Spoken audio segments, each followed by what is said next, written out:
वैद्यकीय अभ्यासक्रमाच्या प्रवेशासाठी अत्यंत महत्त्वाची मानली जाणारी यूजी नीट 2026 परीक्षा आज दुपारी ते सायंकाळी या दरम्यान पार पडत आहे. विद्यार्थ्यांना दुपारी 1:30 वाजेपर्यंत परीक्षा केंद्रावर पोहोचणे बंधनकारक करण्यात आले होते. अकोला, मूर्तिजापूर, पातूर आणि बार्शी टाकळी या 4 ठिकाणी एकूण 18 परीक्षा केंद्रांची व्यवस्था करण्यात आली होती. एकूण 6,762 विद्यार्थी या परीक्षेला बसले होते. दरम्यान अकोल्यातील तापमानाचा पारा 44 अंश पर्यंत पोहोचल्याने भर उन्हात परीक्षार्थ्यांना केंद्रावर पोहोचताना त्रास सहन करावा लागला.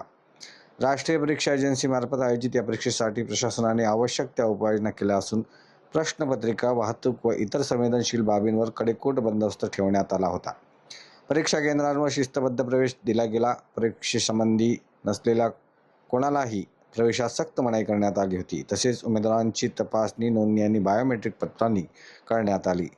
परीक्षार्थ्यांसाठी ठराविक ड्रेस कोडही लागू करण्यात आला होता.